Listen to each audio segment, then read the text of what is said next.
السلام علیکم ورحمۃ اللہ وبرکاتہ۔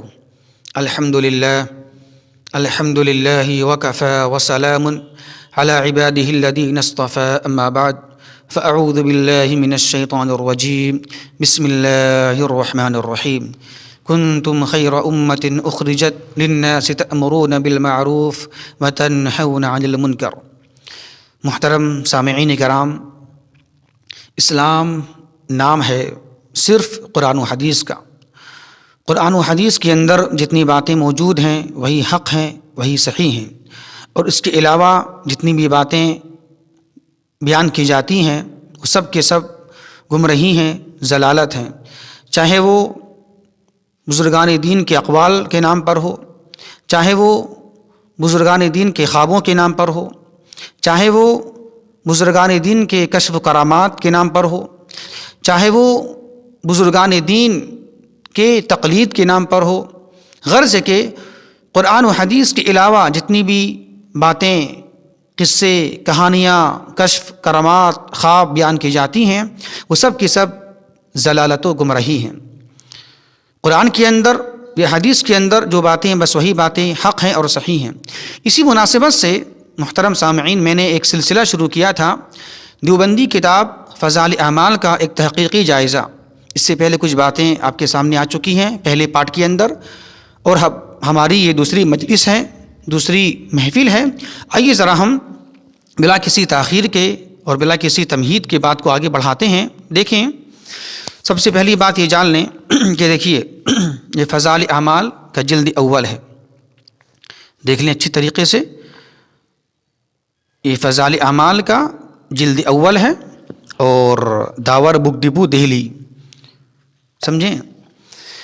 اور ہماری یہ گزارش اس سے پہلے بھی ہم نے کی تھی، ایک التماس ہم نے کیا تھا، ان باتوں کو بیان کرنے سے پہلے ہماری گزارش ہے کہ آپ ہماری ان باتوں کو تنقیدی نگاہ، نفرت کی نگاہ، عداوت کی نگاہ سے نہ دیکھیں، بلکہ ہماری ان باتوں کو تحقیقی نگاہ سے دیکھیں، اور ہماری ان باتوں کو جو میں بیان کرنے والا ہوں، اگر آپ کے پاس یہ کتاب موجود ہے تو انشاءاللہ ضرور ملائیں آپ، اس کے بعد مانیں میری بات کو آپ، کیونکہ آپ اور ہم سب کے سب امتی کس کی ہیں؟ جناب محمد الرسول اللہ صلی اللہ علیہ وسلم کے ہیں۔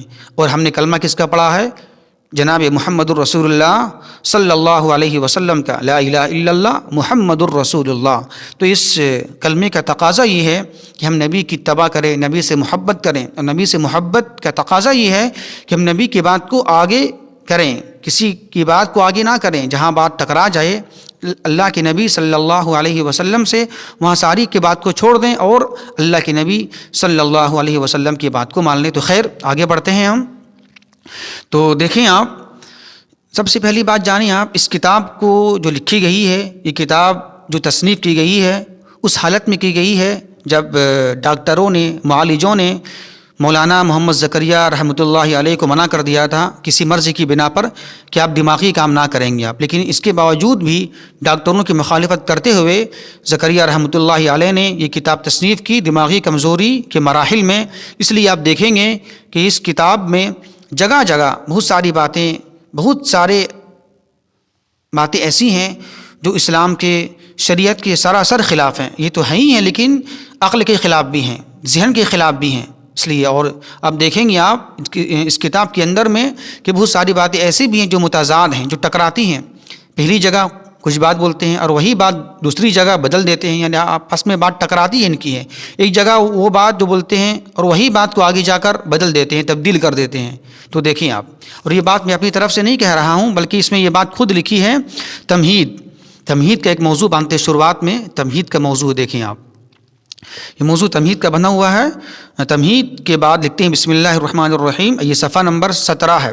اس میں یہ بات کہتے ہیں زکریا صاحب اپنے بارے میں کہ سفر 1357 ہجری میں ایک مرض کی وجہ سے چند روز کے لیے دماغی کام سے روک دیا گیا، تو مجھے خیال ہوا کہ ان خالی ایام کو اس بابرکت مشغلے میں گزار دوں کہ اگر یہ اوراق پسند خاطر نہ ہوئے تب بھی میرے یہ خالی اوقات تو بہترین اور بابرکت مشغلہ میں گزر ہی جائیں گے۔ کہ دیکھیں آپ، بات ثابت ہوئی، اس کو آپ ملائیں انشاءاللہ، اب ضرور اس کو ملائیے گا اپنے گھر میں کہ دیکھیں ڈاکٹروں نے منع کر دیا یہ کام نہ کریں، آپ دماغی کام نہ کریں، پھر بھی انہوں نے ان حالات میں یہ کتاب لکھی اور تصنیف کی، اور یہی وجہ ہے کہ جگہ جگہ متضاد باتیں ہیں، ٹکرانے والی باتیں ہیں، قرآن و حدیث کے خلاف باتیں اس میں بہت ساری بیان کی گئی ہیں، اور یہ بھی کہہ رہی ہیں کہ اگر یہ اوراق پسند خاطر نہ ہوئے تب بھی میرے یہ خالی اوقات تو بہترین اور بابرکت مشغلے میں گزر ہی جائیں گے. مطلب کہ یہ احساس انہیں یہ محسوس ہو رہا ہے، انہیں یہ لگ رہا ہے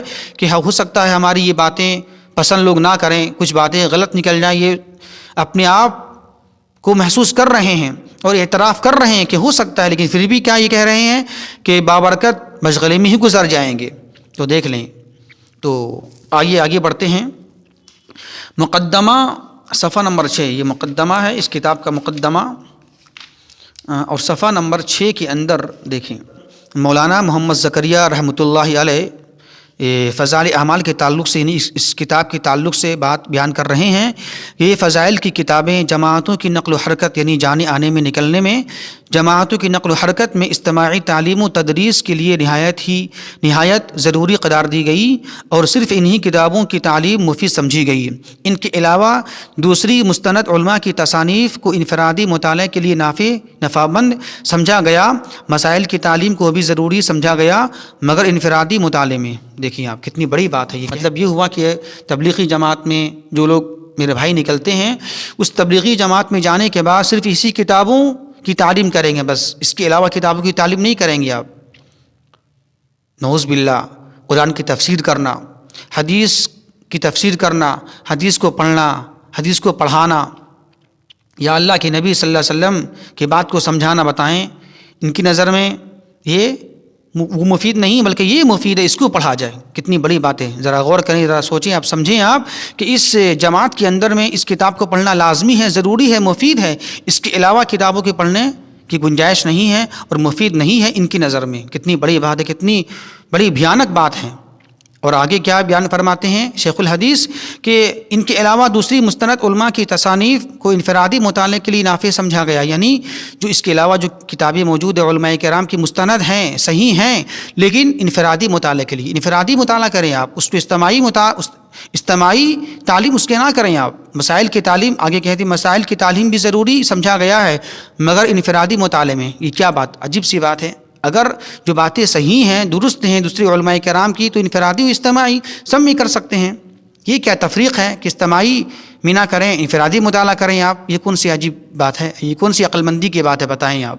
ایک طرف کہہ رہے ہیں کہ یہ کتاب پڑھنا ضروری ہے، لازمی ہے، مفید ہے تبلیغی جماعت میں، اس کے علاوہ کتابیں پڑھنا مفید نہیں ہے ان کی نظر میں. اور آگے کیا بولتے ہیں، اس کے علاوہ جو کتابیں ہیں مستند علماء کرام کی وہ انفرادی مطالعے کے لیے صحیح ہے لیکن اجتماعی کے لیے درست نہیں ہے اور صحیح نہیں ہے. یہ کتنی عجیب تک ہے اور یہ کہاں کی عقل مندی ہے. جو بات اجتماعی، جو بات صحیح ہوتی ہے، قرآن و حدیث کے بالکل موافق ہوتی ہے، انفرادی و اجتماعی سب میں بیان کرنا چاہیے اس کو. لیکن دیکھیں کتنی ٹکراؤ ہے اور کتنی غلط بیانی ہے اور کتنی بھیانک بات یہ کہہ رہے ہیں کہ اس جماعت کے اندر میں صرف اس کتاب کی تعلیم دینا ہے آپ کو، اس کے علاوہ کسی اور کتاب، کسی اور تفسیر قرآن کی، حدیث کی تشریح کی، حدیث کو سمجھنا اس کی تعلیم آپ کو نہیں دینا ہے. آئیے ذرا آگے بڑھتے ہیں آپ.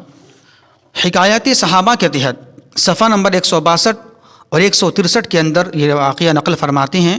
ایک بات میں کہہ دوں، حکایات صحابہ کے تحت یہ واقعہ نقل ہے اور ذیلی مضمون ہے حضرت امام حسین رضی اللہ تعالی عنہ کا علمی مشغلہ. دیکھیں ہو سکتا ہے جلد میں فرق ہو جائے، صفحہ نمبر میں فرق ہو جائے، لیکن آپ حکایات صحابہ کے تحت اس واقعے، لیکن میں آپ سے گزارش کرتا ہوں کہ اس بات کو حکایات صحابہ یعنی واقعے کے تحت آپ اس قصے کو تلاش کریں گے، انشاءاللہ قصہ مل جائے گا آپ کو. صفحہ نمبر 162 کے اندر بیان فرماتے ہیں کہ میں نے، یعنی یہ زکریا صاحب اپنے والد صاحب کے تعلق سے بیان فرما رہے ہیں کہ میں نے اپنے والد صاحب نور اللہ مرقدہ سے بھی بارہا سنا اور اپنے گھر کی بوڑھیوں یعنی گھر کی بڑے جو بزرگ عورتیں ہیں ان سے بھی سنا کہ میرے والد صاحب رحمۃ اللہ علیہ کا جب دودھ چھڑایا گیا تو پاؤ پارا حفظ ہو چکا تھا. غور کیجئے، سوچئے ذرا سا آپ کیا بول رہے ہیں کہ میں نے اپنے والد محترم سے بھی سنا اور اپنے گھر کی بوڑھیوں سے بھی سنا کہ جب میرے والد محترم کو جب دودھ چھڑایا گیا، یعنی جب دودھ چھوڑا انہوں نے تو انہیں پاؤ پارا حفظ ہو چکا تھا. بتائیے، نعوذ باللہ ثم نعوذ باللہ. حالانکہ قرآن کیا بولتا ہے، قرآن یہ کہتا ہے کہ واللہ اخرجکم من بطون امہاتکم لا تعلمون شیئا، کہ اللہ تبارک و تعالیٰ تمہارے ماں کے پیٹ سے، تمہاری ماؤں کے پیٹوں سے اس طرح تمہیں نکالتا ہے کہ تمہیں کچھ بھی علم نہیں ہوتا، تم کچھ بھی نہیں جانتے۔ اب ذرا دیکھیں آپ، جب ایک بچہ ماں کی پیٹ سے نکلتا ہے تو ایک لفظ بھی نہیں جانتا ہے۔ یہاں تو بات ہو رہی ہے کہ اپنے والد صاحب کے بارے میں کہ پاؤ پارا حفظ ہو چکا تھا، اب ذرا یہ بتائیں آپ، 1-2 سال کا بچہ جب دودھ چھوڑتا ہے تو قرآن تو کیا بلکہ اپنی مادری زبان بھی صحیح سے نہیں بول پائے گا۔ مادری زبان، اس کی جو زبان ہوتی ہے وہ بھی نہیں بول پائے گا، چاہے جائے کہ وہ قرآن کا کچھ حفظ کرے۔ کتنی بڑی بات ہے، کتنا بڑا یہ الزام ہے شریعت کے خلاف۔ اور اللہ خود کہہ رہا ہے کہ جب بھی کوئی بچہ پیدا ہوتا ہے ماں کے پیٹ سے وہ کچھ بھی نہیں جانتا ہے۔ اسی طرح اللہ تبارک و تعالیٰ نے اپنے پیارے محبوب جناب محمد الرسول اللہ صلی اللہ علیہ وسلم کے تعلق سے بیان فرماتا ہے کہ ما تدری مل کتاب ولا الایمان، اے نبی کریم صلی اللہ علیہ وسلم، آپ اس سے پہلے یعنی نبوت ملنے سے پہلے اے نبی کریم صلی اللہ علیہ وسلم آپ نہیں جانتے تھے کہ کتاب کیا ہے، ایمان کیا ہے، آپ کو پتہ نہیں تھا کچھ بھی۔ دیکھیں خود اللہ کہہ رہا ہے نبی کے بارے میں، اے نبی کریم صلی اللہ علیہ وسلم ما تدری مل کتاب ولا الایمان، آپ کو نہیں معلوم کہ کتاب کیا ہے اور ایمان کیا ہوتی ہے نبوت ملنے سے پہلے۔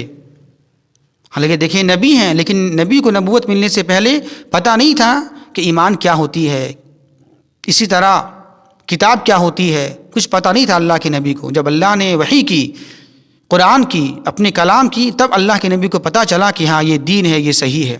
اور یہ کیا اپنے والد صاحب کے بارے میں بیان فرما رہے ہیں کہ وہ پاؤ پارا کا حفظ ہو چکا تھا جب دودھ چھڑایا گیا۔ کتنی بڑی بات اور کتنی یہ سنگین بات ہے، اور قرآن و حدیث کے خلاف بات ہے۔ ذرا سوچیں، ذرا سمجھیں آپ، کتنی بڑی بات ہے یہ۔ اسی طرح آگے بیان فرماتے ہیں اور 7ویں برس کی عمر میں قرآن شریف پورا حفظ ہو چکا تھا، یعنی کہ اپنے والد صاحب کے تعلق سے کہ پاؤ پارا تو حفظ ہو چکا تھا۔ کب؟ 2 سال کی عمر میں جب دودھ چھڑایا گیا، اور 7 سال کی عمر میں پورا قرآن شریف حفظ مکمل ہو چکا تھا۔ یہ بھی بات یعنی کہ تجربے کے خلاف ہے۔ کوئی بھی بچہ 7 سال کی عمر میں مکمل حافظ قرآن نہیں ہو سکتا، الا من شاء اللہ، نہیں ہو سکتا۔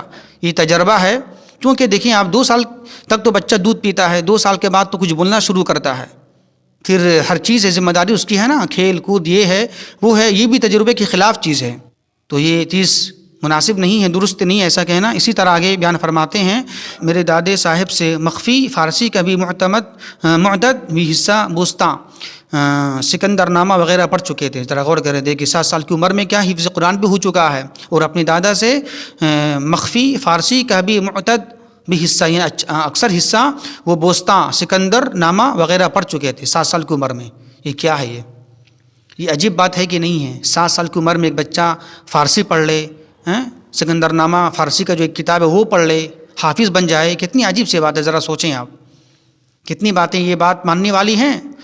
آگے بیان فرماتے ہیں زکریا صاحب اپنے والد صاحب کے تعلق سے بیان فرما رہے ہیں کہ وہ یہ کہتے ہیں کہ باقی تمام دن چھٹی میں گرمی کے موسم میں صبح کی نماز کے بعد مکان کی چھت پر بیٹھا کرتا تھا، اور 6-7 گھنٹے میں قرآن شریف پورا کر کے دوپہر کو روٹی کھاتا تھا۔ دیکھ لیں آپ، 6-7 گھنٹے میں پورا قرآن پڑھنا کیا یہ ہو سکتا ہے؟ یہ ممکنات میں سے ہے؟ کس طرح پڑھے گا آدمی؟ ذرا سوچیں آپ، انسان 6-7 گھنٹے کے اندر میں قرآن کس طرح پڑھے گا، کتنی تیزی کے ساتھ پڑھے گا قرآن؟ یہ بھی تو ہے حکم قرآن کیا، اور اللہ کے نبی کا حکم ہے کہ قرآن کو اچھی طریقے سے پڑھو، ورتل القرآن ترتیلا، قرآن کو ترتیل کے ساتھ اچھے انداز کے ساتھ پڑھو۔ تو دیکھیں جو شخص قرآن کو 6-7 گھنٹے میں ختم کرے وہ قرآن کیسے پڑھے گا؟ اور یہ بھی صحیح نہیں ہے یہ بات، اور یہ بات بھی، اور آگے یہ کہہ رہے ہیں، اور یہ بات بھی شریعت کے خلاف ہے۔ بخاری کی حدیث ہے، اللہ کے نبی صلی اللہ علیہ وسلم نے حضرت عبداللہ بن عمر بن عاص رضی اللہ تعالی عنہ کو حکم دیا کہ 7 دن میں قرآن ختم کرو، اس سے کم میں قرآن ختم مت کرو۔ اسی طرح ابو داؤد ترمذی وغیرہ کی حدیث ہے، جناب محمد الرسول اللہ صلی اللہ علیہ وسلم بیان فرماتے ہیں کہ جس نے 3 دن سے کم میں قرآن ختم کیا اس نے قرآن کو سمجھا ہی نہیں۔ جس نے 3 دن سے پہلے قرآن ختم کیا، قرآن مکمل کر لیا، اس نے قرآن کو سمجھا ہی نہیں۔ تو دیکھیں یہ بات شریعت کے خلاف بھی ہے، اور نقل کے خلاف ہے، اور عقل کے خلاف بھی ہے۔ عقل یہ بات گوارا نہیں کرتی ہے، ذہن یہ بات نہیں مانتی ہے کہ 6-7 گھنٹے کے اندر میں ایک قرآن ختم کر لیا جائے سونے، یہ کس طرح آدمی کر پائے گا؟ اسی طرح آگے بیان فرماتے ہیں کہ دوپہر کو روٹی کھاتا تھا اور شام کو اپنی خوشی سے فارسی پڑھا کرتا تھا۔ 6 ماہ تک مسلسل یہی معمول رہا۔ 6 ماہ تک روزانہ ایک قرآن 6 ماہ تک روزانہ ایک کلام مجید پڑھنا اور پھر اس کے ساتھ ہی دوسرے اسباق بھی پڑھتے رہنا، اور وہ بھی 7 سال اور وہ بھی 7 برس کی عمر میں کوئی معمولی بات نہیں ہے، یعنی کہ اتنی ساری چیزیں کر رہے ہیں مکمل، یعنی کہ روزانہ قرآن ختم کر رہے ہیں اور دوسرے اسباق بھی پڑھ رہے ہیں۔ دیکھیں ایک ہی دن کے اندر میں دوسرے اسباق بھی پڑھ رہے ہیں اور روزانہ قرآن بھی ختم کر رہے ہیں، تو کیا ہے یہ؟ ایک بچہ 7 سال کی عمر میں ایک پورا روزانہ قرآن بھی ختم کرے اور دوسرے اسباق جو ہیں سبق ہیں وہ بھی پڑھے، تو کیا ہے یہ؟ کیا یہ عقل اس کو مانتی ہے؟ شریعت کے خلاف تو ہے ہی ہے کہ عقل اس کو مانتی ہے، گوارا کرتی ہے؟ بہت سارے ایک بچہ 7 سال کی عمر میں وہ سوئے گا کب کھیلے گا، کب کھائے گا، کب پیے گا، کب آرام کرے گا؟ وہ جب اتنا سارا کام کرے گا، ایک قرآن ختم کرے گا روزانہ اور اپنی پھر اسباق کو پڑھے گا، تو پھر وہ آرام کب کرے گا، کب کھائے گا؟ وہ ذرا سوچیں اب یہ غلط ہے یا نہیں ہے۔ اسی طرح آگے بیان فرماتے ہیں اسی کا یہ ثمرہ تھا کہ قرآن شریف میں متشابہ لگنا یا بھولنا جانتے ہی نہیں تھے، یعنی کہ اپنے بارے میں بیان فرما رہے ہیں یہ کہ اپنے والد صاحب کے تعلق سے کہ قرآن کے اندر جتنی جو آیات ہیں متشابہ آیات، ان کو اتنے حفظ تھا، مکمل وہ حفظ قرآن کر چکے تھے، اتنا مضبوط تھا کہ متشابہ آیات کو بھولتے ہی نہیں تھے۔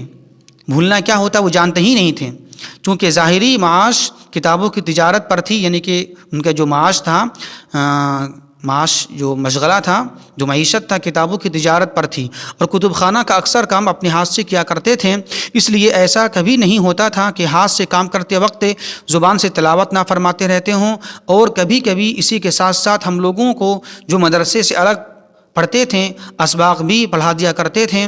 اسی طرح 3 کام ایک وقت میں کر لیا کرتے تھے۔ کیا کہتے ہیں زکریا صاحب اپنے والد صاحب کے تعلق سے؟ اسی طرح 3 کام ایک وقت میں کر لیا کرتے تھے، یعنی 3 کام سے مراد قرآن پڑھنا، اور قرآن پڑھنے کے ساتھ ساتھ یعنی کہ یہ کام بھی کرنا، یعنی کہ تجارتی کام جو ہیں کتابوں کی تجارت یہ کرنا 2، اور تیسرا کام بچوں کا سبق بھی سننا۔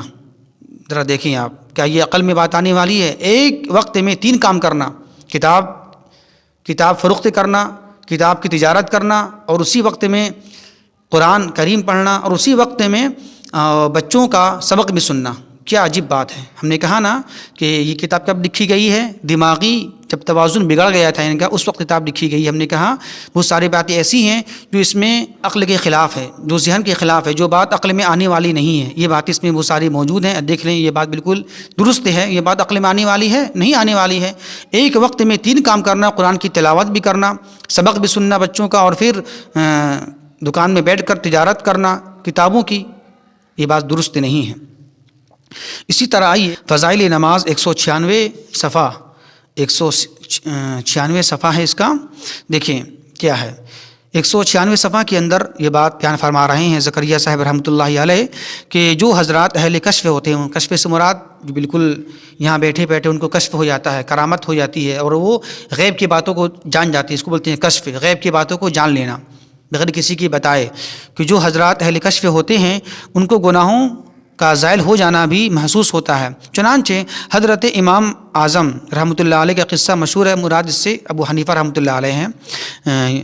حضرت امام اعظم رحمۃ اللہ علیہ کا قصہ مشہور ہے کہ وضو کا پانی گرتے ہوئے یہ محسوس فرما لیتے تھے کہ کون سا گناہ دھر رہا ہے، نعوذ باللہ ثم نعوذ باللہ۔ یہ کہہ رہے ہیں کیا امام اعظم رحمۃ اللہ علیہ کے بارے میں یہ قصہ مشہور ہے کہ جب کوئی آدمی وضو کرتا اور وضو کا پانی گرتا تو وہ جان لیتے ہیں، محسوس کر لیتے ہیں کہ یہ گناہ کون سا ہے، مطلب کہ گناہ کے ساتھ یعنی کہ وضو کے پانی کے ساتھ جو گناہ دھل رہا ہے، گناہ گر رہا ہے، محسوس کر لیتے ہو یہ کون سا گناہ ہے۔ یہ بتائیں علم غیب ہے کہ نہیں؟ اب تک ہم یہ جانتے تھے کہ بریلوی دعویٰ کرتے ہیں کہ اللہ کے نبی کو علم غیب تھا، اب یہ دیوبندی حضرات اپنی کتاب کے اندر یہ کہہ رہے ہیں کیا کہ امام اعظم رحمۃ اللہ علیہ کے بارے میں کیا کہہ رہے ہیں کہ وضو کا پانی گرتے ہوئے یہ محسوس کر لیتے تھے، فرما لیتے تھے یہ کون سا گناہ دھر رہا ہے۔ اب یہ بتائیں یہ علم غیب ہے کہ نہیں ہے؟ ایک آدمی وضو کر رہا ہو، وضو کا پانی گر رہا ہو، اب جان لیں آپ یہ کون سا گناہ کیا ہے، کون سا گناہ دھر رہا ہے، اس کا یہ علم غیب ہے یا نہیں ہے؟ یہ بتائیں آپ، کتنی بڑی بات ہے اور کتنے بڑا جرم ہے یہ، حالانکہ علم غیب کی صفت اللہ تبارک و تعالیٰ کو ہے صرف۔ دوسری بات کہ کیا گناہ مجسم ہے، کیا گناہ محسوس کرنے والی چیز ہے، چاہے وہ نیک عمل ہو یا گناہ ہو۔